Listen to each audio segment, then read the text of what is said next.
my head and passing out would be so much fun. I wondered if this was what it was like to be high. The dandelion icing laughter faded, and I could hear the shining crystal sound of running water. I moved closer to my body, able to see that what I had at first thought was a gash in the ground was really a narrow crevasse. The living water sound was coming from deep inside it. Curious, I peered down, and the sparkling silver outline of words drifted up from within the rock. I strained to hear, and was rewarded by a faint whispering of silver sound. "So ye redbird, come to me." "Grandma!" I yelled into the slash in the rock. My words were bright purple, and they filled the air around me. "Is that you, Grandma?" "Come to me." The silver mixed with the purple of my visible voice, turning the words the glistening color of lavender blossoms. It was an omen, a sign, somehow like the spirit guides the Cherokee people have believed in for centuries. Grandma Redbird was telling me I had to go down into the rock. Without any more hesitation, I flung my spirit forward and down into the crevasse, following the trail of my blood and the silver memory of my grandma's whisper, until I came to the smooth floor of a cave-like room. In the middle of the room, a small stream of water bubbled, giving off tinkling shards of visible sound, bright and glass-colored. Mixed with the scarlet drops of my blood, it lit up the cave with a flickering light that was the color of dried leaves. I wanted to sit next to the bubbling water and let my fingers touch the air around it and play in the texture of its music. But the voice called to me again. "Zoe Redbird, follow me to your destiny."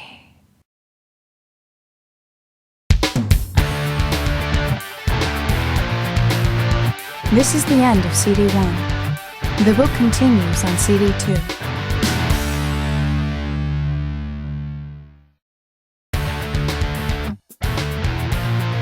CD 2.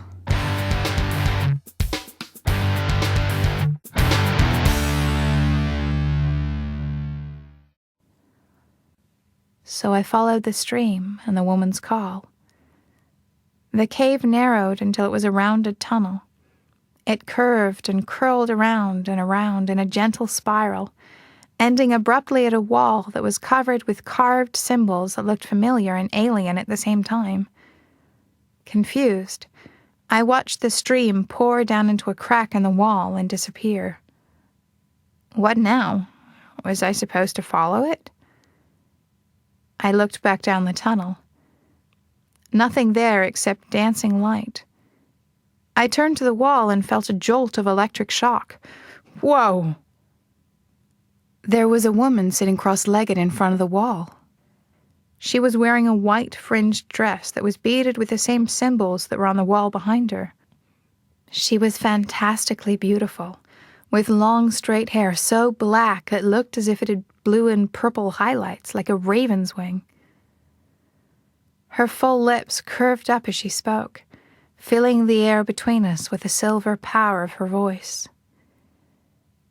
"Tsilugi, uetsi, hagehutsa.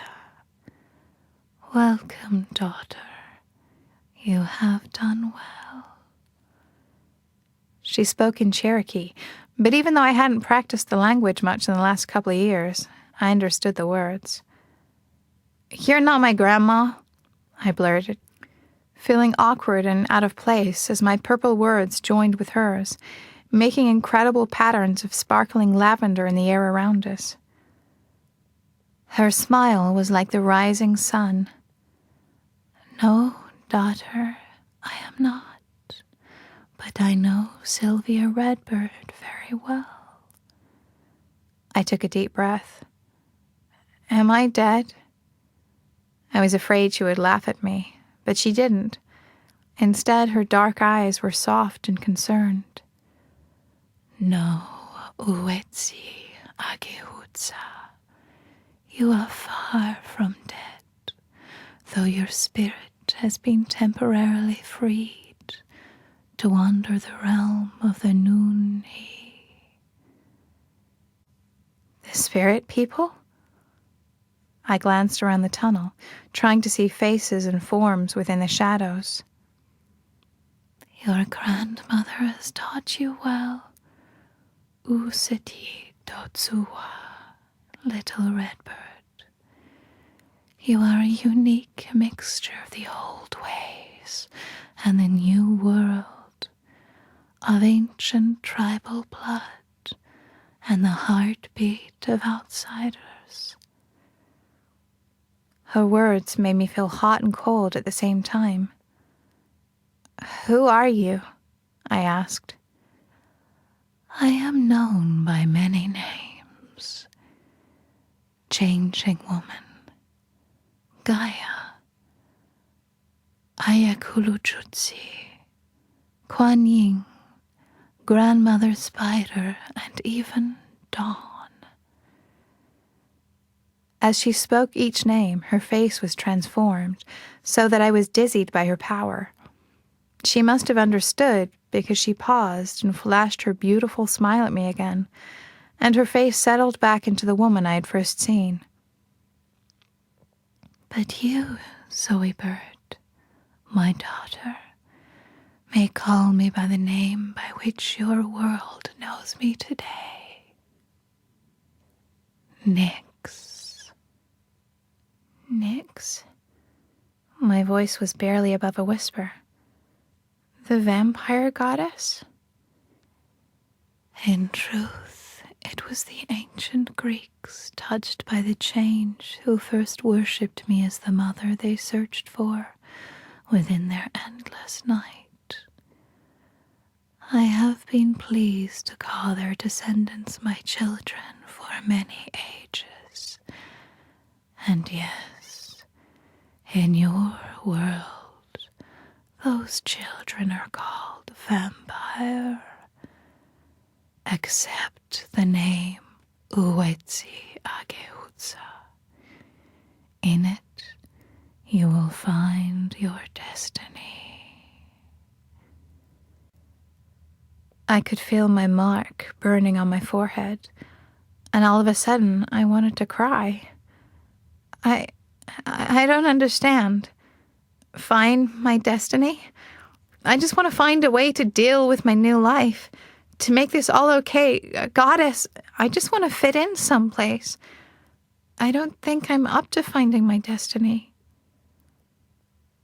The goddess's face softened again, and when she spoke, her voice was like my mother's, only more as though she had somehow sprinkled the love of every mother in the world into her words. Believe in yourself, Zoe Redbird. I have marked you as my own. You will be my first true Uetsi Agehutsa, Venai Svenoye, daughter of night in this age. You are special. Accept that about yourself, and you will begin to understand there is true power in your uniqueness. Within you is combined the magic blood of ancient wise women and elders, as well as insight into and understanding of the modern world. The goddess stood up and walked gracefully toward me, her voice painting silver symbols of power in the air around us. When she reached me, she wiped the tears from my cheeks before taking my face in her hands. Zoe Redbird, daughter of night, I name you my eyes and ears in the world today. A world where good and evil are struggling to find